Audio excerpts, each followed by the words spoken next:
ये गवर्नमेंट बिछ गई है। टोटल सरेंडर अमेरिका के आगे, इजराइल के आगे टोटल सरेंडर। और मोदी जी के बयानों से भी साफ है, इंडिया को मदरलैंड बना के और इजराइल को फादरलैंड उन्होंने बना दिया, तो इससे क्या आकलन करें। बेच दिया उन्होंने बिल्कुल, अपनी अपनी हवस के लिए, अपनी इच्छा पूर्ति के लिए, अपनी सिर्फ गुरूर के लिए उन्होंने देश की अस्मिता को दांव पे लगा दिया है पूरी तरह से। ये तो कहने की सिर्फ दोस्ती है। मोदी जी कहते हैं ना कि ट्रंप मेरा दोस्त है, ट्रंप तो नहीं कहता मोदी मेरे दोस्त है। ट्रंप तो साफ कहता है मोदी जी तो मुझे खुश करने के लिए आके नाचे भी हैं।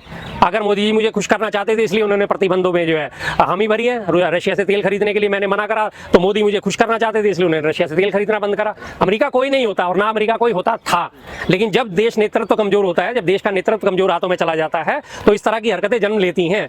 जब सामने वाला देख लेता है कि ये व्यक्ति कमजोर है और इसे मैं कहीं भी दबा सकता हूं तो इसकी कोई हैसियत ही नहीं है, तो जाहिर सी बात है उसकी दादागिरी चलेगी। है कि रूस से जो है तेल खरीद सकते हैं 30 दिन के अंदर। जी जी जी, क्या कहेंगे? देखिए, आप लोगों ने सारे सोशल मीडिया से जुड़े हुए लोग हो, आप लोगों ने अक्सर ना सोशल मीडिया पे मीम चलती देखी होंगी। उसमें एक चश्मे वाली मोहतरमा आती हैं, वो पान खा रही होती हैं और छूटते ही कहती हैं ये गवर्नमेंट बिक गई है। अक्सर देखा होगा लोगों ने, बहुत मीम में उनका इस्तेमाल होता है कि ये गवर्नमेंट बिक गई है। तो उसका बस थोड़ा सा मॉडिफिकेशन इसमें हुआ है, ये गवर्नमेंट बिछ गई है। टोटल सरेंडर अमेरिका के आगे, इजराइल के आगे टोटल सरेंडर। और मोदी जी के बयानों से भी साफ है, इंडिया को मदरलैंड बना के और इजराइल को फादरलैंड उन्होंने बना दिया, तो इससे क्या आकलन करें। बेच दिया उन्होंने बिल्कुल, अपनी अपनी हवस के लिए, अपनी इच्छा पूर्ति के लिए, अपनी सिर्फ गुरूर के लिए उन्होंने देश की अस्मिता को दांव पे लगा दिया है पूरी तरह से। तो विश्वगुरु का डंका पीटते हैं, विश्वगुरु है। तो विश्वगुरु का डंका पिटता है ना, लेकिन किसमें? फॉल्स न्यूज़ में, फेक न्यूज़ में, झूठों में आरोप लगाने में, फेक नैरेटिव चलाने में। तमाम देख लीजिए, कांग्रेस के ऊपर भी लगा, हेराल्ड केस में देख लीजिए, 2G घोटाला, 4G घोटाला, 3G घोटालों में देख लीजिए कितने आरोप लगाए लगातार। सब निकल के जीरो, सब शून्य है, अदालतों में एक भी नहीं ठहरा। आम आदमी पार्टी के ऊपर लगाए गए, वो भी इनकी मिली भगत शामिल होगी सामने, उसमें भी सब शून्य है। तो ये सिर्फ घर के शेर हैं, कागजी शेर हैं, और इसके अलावा इनका कुछ नहीं है।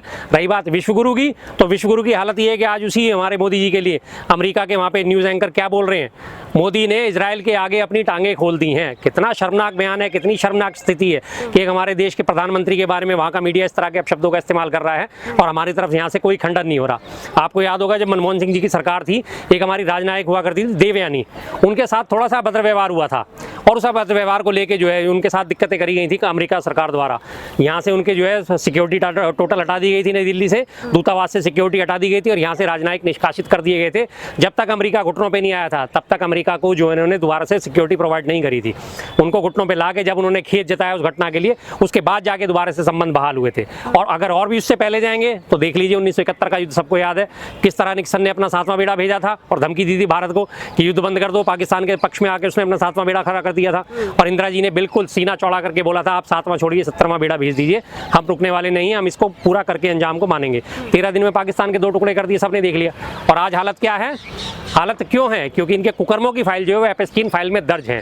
इन्हें बार बार इस बात का डर लगता है कि हमारी फाइलें कहीं ना खुल जाएं।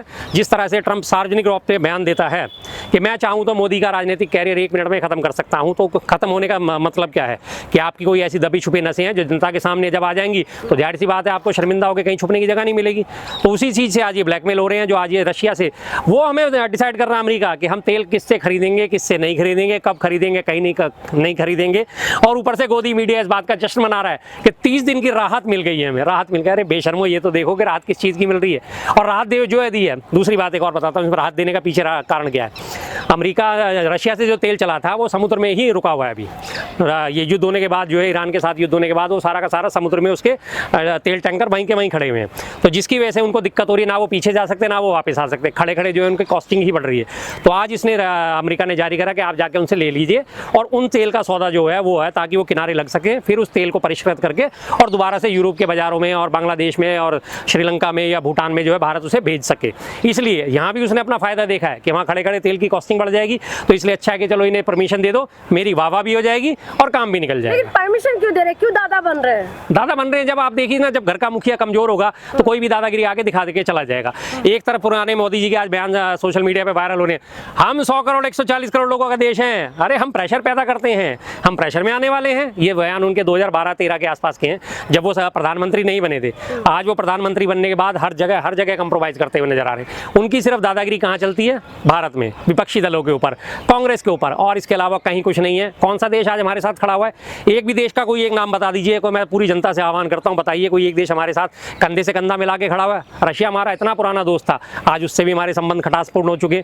और इससे पहले रशिया ने तेल पे हमें $11 प्रति बैरल की छूट भी दी थी, करीब 20% की, और आज उसने, रशिया ने फिर मना कर दिया कि अब मैं इसे कोई छूट भी नहीं दूंगा और तेल की बात बाद में सोचेंगे कितने में देना है, कितने में नहीं देना। जाहिर सी बात है, तेल के दाम बढ़ेंगे, गैस के दाम बढ़ेंगे। गैस का तोहफा आप सबको मिल ही गया है, 60 रुपये सिलेंडर बढ़ी गया, और अभी आने वाले टाइम पे पेट्रोल के दाम भी बढ़ेंगे, डीजल के दाम भी बढ़ेंगे। और जनता को घुट्टी क्या पिलाई जाएगी? वही मुगली घुट्टी 555। राष्ट्रवाद का हवाला लेके 10-20 रुपये महंगा पेट्रोल तो आप खरीद ही सकते हो ना। हम राष्ट्र के आगे झुकेंगे नहीं, हम अमेरिका के आगे झुक नहीं रहे, इसलिए तेल की किल्लत हो रही है, इसलिए 20 रुपये महंगा पेट्रोल मिलेगा।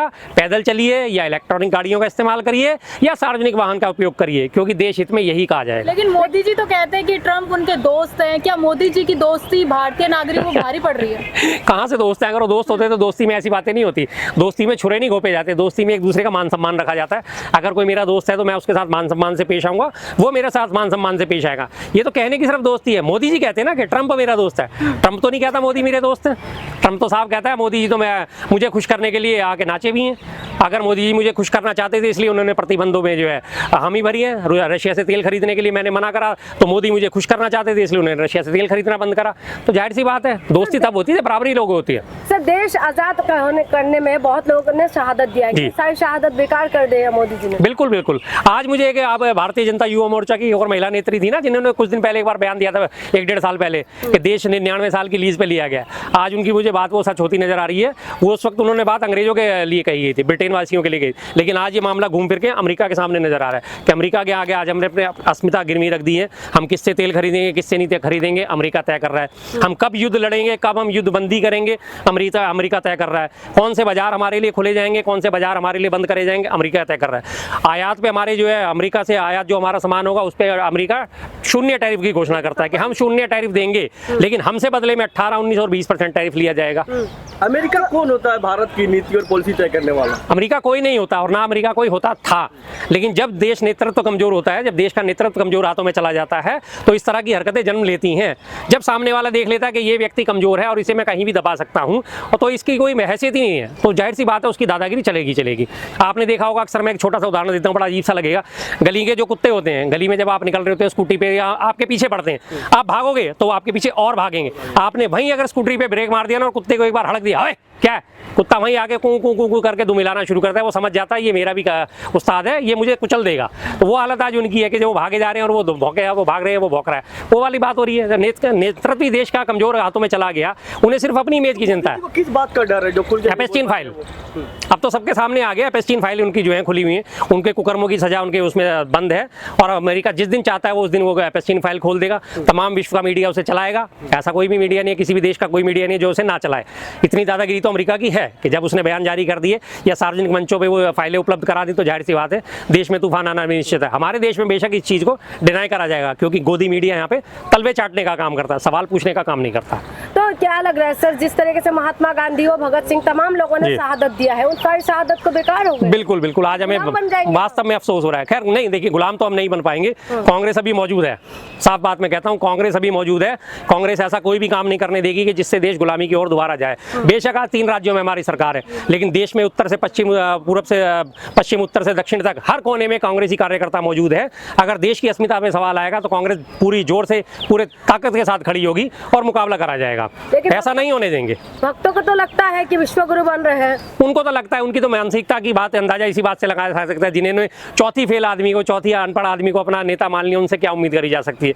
जो महंगाई को अपना विकास समझते हैं, उन्हें क्या उम्मीद करी जा सकती है? जो शौचालय को विकास समझते हैं, जिनके सामने IIT, एम्स और जो इसरो है, ये सब तमाम जो उपलब्धियां हैं, जो इनको बोना कर देते हैं, शौचालय को उपलब्धि मान के चलने वाले लोग हैं, उनसे हम कैसी उम्मीद कर सकते हैं? तो कई बार लोगों ने कहा था, आपने देखा भी होगा, अक्सर मीम्स जन्म लेते हैं कि भाई अगर अंध वक्त आपसे बहस करे और बोलेगे जी तार पे हाथी बैठा हुआ था, तो चुपचाप मान लेना चाहिए, क्योंकि जिसने अपने आप मोदी जी को अपना नेता मान लिया, उनसे बहस करना बेमानी है।